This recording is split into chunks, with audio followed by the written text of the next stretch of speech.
लोकसभा में business advisory committee की बैठक, सदन चलाने को लेकर नहीं बनी सहमति, सरकार चर्चा के लिए तैयार पर नहीं बचा समय। गृह मंत्री अमित शाह से मिले केंद्रीय मंत्री किरण रिजिजू, संसद में गतिरोध को लेकर बातचीत। लोकसभा में केंद्रीय मंत्री किरण रिजिजू का बयान, कहा छात्रों के मुद्दे पर सरकार जवाब देने के लिए तैयार है, गृह मंत्री सदन को संबोधित करेंगे। कांग्रेस सांसद गौरव गोगोई का बयान, बोले चढ़ावा चोरी पर चर्चा के लिए सरकार से नहीं मिल रहा है आश्वासन, सरकार अपनी जिम्मेदारी से भाग रही है। संसद के मकर द्वार पर विपक्षी सांसदों का फिर प्रदर्शन, पेपर लीक और राम मंदिर चढ़ावा चोरी के मुद्दे पर गृह मंत्री अमित शाह से मांगा जवाब। राहुल गांधी का सीजेपी प्रोटेस्ट को लेकर सरकार पर वार, लिखा सरकार बर्बरता से सवालों का जवाब देती है, गृह मंत्री जवाब देने संसद तक नहीं आए। कांग्रेस सांसद प्रियंका गांधी ने कहा, जब तक गृह मंत्री अमित शाह संसद में बयान नहीं देते तब तक गतिरोध जारी रहेगा।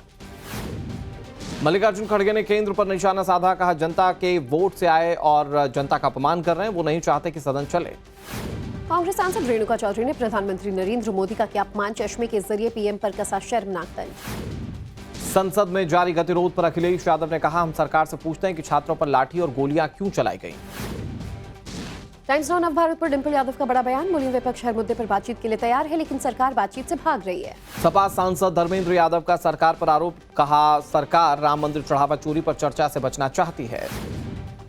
सपा सांसद राजीव राय के विपक्ष के विरोध पर बयान, बोले राम के नाम पर वोट और चंदा मांगा, अब मंदिर में चोरी पर जवाब नहीं दे रही सरकार।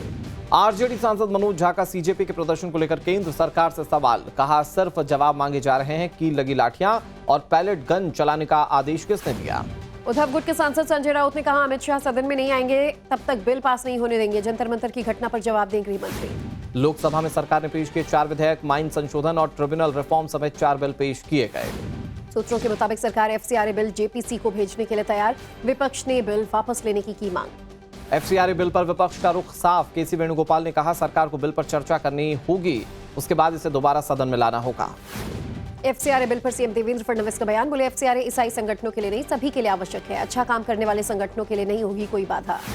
जेपीएससी परीक्षा में धांधली का मामला, जेपीएससी के पूर्व अध्यक्ष एल खियांगते को सीआईडी ने गिरफ्तार कर लिया है। रांची में जेपीएससी जेएसएससी छात्रों का आंदोलन तेज, विधानसभा तक पहुंचे प्रदर्शनकारी छात्र। रांची में पुलिस ने प्रदर्शनकारी छात्रों पर टीयर गैस का इस्तेमाल किया, 6 राउंड से ज्यादा आंसू गैस के गोले दागे गए। रांची में विधानसभा घेराव के लिए बड़ी तादाद में पहुंचे छात्र, पुलिस बैरिकेड भी तोड़े, छात्रों को काबू में करने के लिए पुलिस ने वाटर कैनन चलाया। रांची में छात्रों का आंदोलन उग्र हो चुका है, पुलिस ने भीड़ पर किया लाठीचार्ज, छात्रों को बल प्रयोग कर खदेड़ा गया। रांची में प्रदर्शनकारी छात्रों पर पुलिस ने निकाला गुस्सा, पुलिस पर बोतलें और चप्पल फेंकी। रांची में छात्रों के प्रोटेस्ट मार्च में शामिल हुए देवेंद्र महतो, जहां पुलिस के रोकने पर कहा मेरे धैर्य की सीमा नहीं, अनशन जारी रहेगा।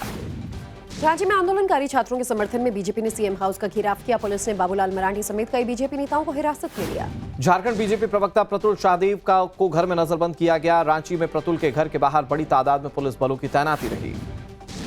रांची में छात्रों के आंदोलन पर बीजेपी सांसद निशिकांत दुबे ने कहा, हम मानसिक और शारीरिक तौर पर छात्रों को मदद कर रहे हैं। बीजेपी नेता बाबूलाल मरांडी ने कहा, सोरेन सरकार लोगों का ध्यान भटका रही है, बोले जेपीएससी जेएसएससी सीजीएल इन सभी की सीबीआई से जांच होनी चाहिए।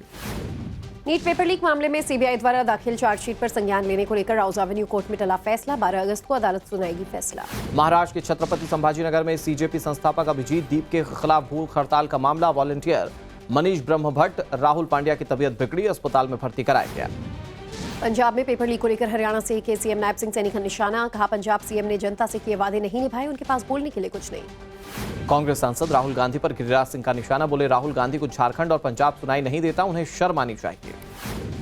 कल एनडीए संसदीय दल की अहम बैठक, संसद के मौजूदा सत्र और आगामी रणनीति पर हो सकती है चर्चा। पीएम नरेंद्र मोदी ने कॉमनवेल्थ गेम्स के पदकवीरों से की मुलाकात, खिलाड़ियों का प्रोत्साहन बढ़ाया, पीएम ने कहा जो खेलेगा वो खिलेगा। सुप्रिया सुले के नेतृत्व में एनसीपी एसपी सांसदों ने पीएम मोदी से मुलाकात की, सांसदों ने महाराष्ट्र की समस्याओं पर पीएम से चर्चा की। शरद गुट के सांसदों ने पीएम से महाराष्ट्र की 4 विभूतियों को भारत रत्न देने की अपील की, सावित्रीबाई फुले, जोबाराव फुले को सम्मानित किए जाने की मांग की। गोरखपुर में सीएम योगी की अगुवाई में निकली भव्य तिरंगा यात्रा, हाथों में तिरंगा लेकर उमड़ा जनसैलाब। राहुल गांधी ने पीएम मोदी और अमित शाह पर निशाना साधा, बोले नरेंद्र मोदी की इमेज खराब हो गई है, इसे कभी दोबारा बनाया नहीं जा सकता। कांग्रेस सांसद राहुल गांधी के आर्टिकल पर केंद्रीय मंत्री गिरिराज सिंह का बयान, बोले पीएम को किसी आर्टिकल की जरूरत नहीं। बीजेपी नेता अमित मालवीय का राहुल गांधी पर हमला, कहा राहुल एक तरफ जवाबदेही की बात करते हैं, दूसरी तरफ संसद चलने नहीं देते। यूपी चुनाव से पहले आज कांग्रेस की बड़ी बैठक शाम 4 बजे इंदिरा भवन में। राहुल गांधी यूपी के नेताओं से करेंगे मीटिंग। यूपी अध्यक्ष अजय राय भी होंगे शामिल। दिल्ली की मुख्यमंत्री रेखा गुप्ता ने 9वीं क्लास की 200 छात्राओं को साइकिल वितरित की। विद्या वाहिनी योजना के तहत करीब 1.5 लाख छात्राओं को यह सौगात मिलेगी। आपने दिल्ली सरकार पर लगाए भ्रष्टाचार के आरोप, पार्टी के विधायकों ने विरोध में विधानसभा तक की साइकिल रैली। पटना में तिरंगा यात्रा का आयोजन, गांधी मैदान में यात्रा में शामिल हुए मुख्यमंत्री सम्राट चौधरी। पश्चिम बंगाल में 13 और 14 अगस्त को मनाया जाएगा विभाजन विभीषिका स्मृति दिवस। बंटवारे से प्रभावित परिवारों को एक कुर्बानी को किया जाएगा याद। अभिषेक बनर्जी का ममता बनर्जी पर हमले को लेकर बड़ा आरोप, कहा अटैक सरकार की ओर से प्रायोजित था। हमला करने वाले कई बार बीजेपी नेताओं के साथ दिखे हैं। ममता बनर्जी पर हुए हमले को लेकर संजय राउत का सवाल, कहा शेख हसीना को सुरक्षा दे सकते हैं पर देश की पूर्व सीएम को नहीं।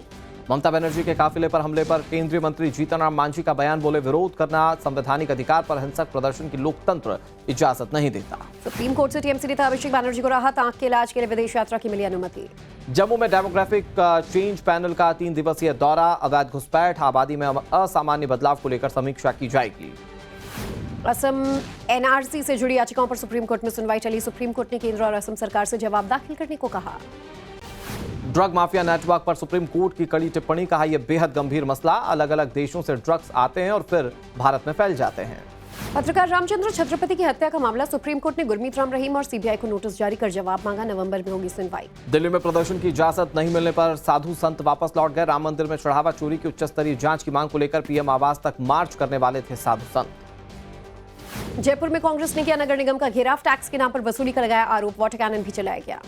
गुजरात के भरूच में खाद लेने के लिए उमड़ी किसानों की भीड़, वितरण केंद्र के बाहर लंबी कतारें लगी। लखनऊ में केंद्रीय श्रम संगठन और संयुक्त किसान मोर्चा का प्रदर्शन, किसानों को खाद और सिंचाई के लिए बिजली उपलब्ध न कराए जाने पर जताया गुस्सा। यूपी के महाराजगंज में सपा नेता को समर्थकों ने किया सम्मानित, कार्यकर्ताओं ने सिक्कों से तौला। उत्तर प्रदेश के कौशाम्बी में बेकाबू होकर पलटा पिकअप वाहन, 2 लोगों की जान चली गई, 20 से ज्यादा लोग गंभीर रूप से जख्मी हो गए। यूपी के पीलीभीत में स्कॉर्पियो और ट्रैक्टर की हुई जोरदार टक्कर, 2 हिस्सों में बटा ट्रैक्टर, दोनों वाहनों के चालक घायल। ग्रेटर नोएडा वेस्ट में कारोबारी को अगवा करने का आरोप, 29 लाख की फिरौती ली गई, पीड़ित ने पुलिस में दी शिकायत। यूपी की झांसी में मंदिर के बुजुर्ग पुजारी ने थाने में फांसी लगाकर दी जान, छेड़खानी के आरोप में हुआ था गिरफ्तार। उन्नाव में एक्सप्रेसवे पर आया गौवंश का झुंड, बाल बाल टला एक बड़ा हादसा, सुरक्षा प्रबंधन पर उठ रहे हैं सवाल। हरियाणा के सोनीपत में दुकान में लगी भीषण आग, सारा सामान जलकर खाक, कड़ी मशक्कत के बाद आग पर काबू। लुधियाना में चादर में लिपटी मिली युवक की लाश, हत्या के बाद 1 किलोमीटर तक शव को कंधे पर लेकर घूमा आरोपी, दरिया में फेंकने की साजिश थी। एमपी के खंडवा में खाद्य सुरक्षा विभाग की बड़ी कार्रवाई, 1.5 क्विंटल नकली घी जब्त। महाराष्ट्र में मिलावट के खिलाफ एफडीए का एक्शन, छापेमारी में 5 ठिकानों में से तकरीबन 2 करोड़ का तेल जब्त किया गया है। नागपुर मुंबई एक्सप्रेसवे पर ड्राइवर ने बीच सड़क ट्रक खड़ा कर जाम किया रास्ता, आरटीओ की कार्रवाई से था नाराज। पुणे में बड़ा सड़क हादसा, 3 वाहनों की टक्कर से ट्रैफिक प्रभावित होने की आशंका। महाराष्ट्र के बारामती में महिला ने पति को जिंदा दफनाने की कोशिश की, पहले नशीली दवा दी फिर मारपीट, पुलिस ने तत्परता से बचाई जान। मुंबई के मुलुंड रेलवे स्टेशन पर ओवरहेड लाइन पर सामान गिरने से शॉर्ट सर्किट हुआ, एहतियातन पास खड़ी ट्रेन को खाली करवाया गया। महाराष्ट्र के गढ़चिरौली में दर्दनाक घटना, स्कूल के हॉस्टल में सांप के डसने से 3 छात्राओं की मौत, 3 अस्पताल में भर्ती। महाराष्ट्र के कल्याण पश्चिम में आवारा डॉग्स का आतंक, एक ही दिन में 130 लोगों को काटा, 25 लोगों का अस्पताल में इलाज जारी। पुणे के पिंपरी चिंचवड में 4 साल की बच्ची पर 7 आवारा डॉग्स ने किया जानलेवा हमला, मदद के लिए दौड़े लोगों ने बचाई जान। गुजरात के सूरत सिविल अस्पताल में रेजिडेंट डॉक्टर की मौत, रैगिंग के आरोप में 4 सीनियर डॉक्टर 6 महीने के लिए सस्पेंड किए गए। गुजरात के गांधीनगर सचिवालय में लगी आग, बेसमेंट में रखा रिकॉर्ड और सामान जला, हादसे की वजह साफ नहीं। दिल्ली मुंबई एक्सप्रेसवे पर 80 किलोमीटर के दायरे में 20 से ज्यादा जगहों पर मेजर रिपेयरिंग, 2 किलोमीटर की रोड उखाड़कर दोबारा निर्माण। ओडिशा के भंजनगर में गंजाम कंधमाल सीमा पर भूस्खलन, सड़क पर बना 20 फीट गहरा गड्ढा। हिमाचल प्रदेश के कांगड़ा में दुकान में एक बेकाबू गाड़ी घुस गई, आवारा जानवरों को बचाने के चक्कर में हादसा, कार सवार बुरी तरह से जख्मी हो गया। उत्तराखंड के देहरादून में ढहा मकान, हादसे में किसी के हताहत होने की खबर नहीं। हरिद्वार में आफत बन चुकी है बारिश, सड़कों पर वाटर लॉगिंग से लोग परेशान, जनजीवन बुरी तरह से प्रभावित हुआ। भोपाल में मूसलाधार बारिश की वजह से कई जगहों पर जलभराव, ट्रैफिक जाम से लोग परेशान, स्कूलों में छुट्टियां घोषित। मध्य प्रदेश के सीहोर में झमाझम बारिश से नदी उफान पर, पुल के ऊपर आया पानी, आसपास के इलाकों से संपर्क टूट चुका है। एमपी के सीहोर में उफनते नाले के पास फंसी गर्भवती महिला, एनडीआरएफ ने किया रेस्क्यू। मध्य प्रदेश के मंडला में तालाब में नहाते समय एक श्रमिक बह गया। अचानक तेज बहाव के चलते यह हादसा हुआ। काफी समय तक रेस्क्यू ऑपरेशन चलता रहा। बिहार के बेतिया में दर्जनों गांव में घुसा गंडक नदी का पानी। पुल क्षतिग्रस्त होने से गांव का संपर्क टूटा। बिहार के बेगूसराय में गंगा जी उफान पर हैं। कटना से ग्रामीण ये कटाव होने से ग्रामीण काफी ज्यादा दहशत में है। सैकड़ों एकड़ कृषि भूमि गंगा में समा चुकी है। यूपी के मुजफ्फरनगर में मूसलाधार बारिश के चलते कई इलाके डूबे। शिव चौक पर कई फीट तक भरा पानी। बिहार के मुजफ्फरपुर में कांवड़ियों पर हेलीकॉप्टर से पुष्प वर्षा की गई। पहली बार हेलीकॉप्टर से पुष्प बरसाए गए। ढाका में बांग्लादेश के पीएम ने भारतीय हाई कमिश्नर से की मुलाकात। कई द्विपक्षीय मुद्दों पर की चर्चा। नेपाल के प्रधानमंत्री से मिले भारतीय राजदूत नवीन श्रीवास्तव। पद संभालने के बाद पहली बार पीएम बालिन शाह से मुलाकात हुई। पीओजेके के रावलकोट में सेना ने प्रदर्शनकारियों पर की फायरिंग। जान बचाने के लिए भागते दिखे लोग। 11 में से 7 सीटों पर चुनाव टला। रूस के ताबड़तोड़ मिसाइल हमलों से यूक्रेन का सुमी शहर दहल उठा। कई इमारतों में आग लग गई। 10 से ज्यादा लोग घायल हो गए। ताइवान के सैनिकों ने हानकुआंग मिलिट्री एक्सरसाइज में दिखाया दमखम। पूर्वी तट पर टैंक और आर्टिलरी तैनात। चक्रवाती तूफान डॉल्फिन से पूर्वी चीन में भारी तबाही। सैकड़ों सड़कों पर आया सैलाब। जगह जगह पेड़ गिरने से परेशानी बढ़ गई। शंघाई में 1300 से ज्यादा फ्लाइट्स को कैंसिल करना पड़ा। फिलीपींस के बागुइयो शहर में बारिश की वजह से भयानक लैंडस्लाइड। 3 घर मलबे में दफन हुए। 5 लोगों को बचाया गया। 7 लोग लापता। अर्जेंटीना के स्टार फुटबॉलर मेसी के पिता का निधन हो गया। मेसी ने रिसारियो शहर में अपने दिवंगत पिता जॉर्ज को दी बधाई।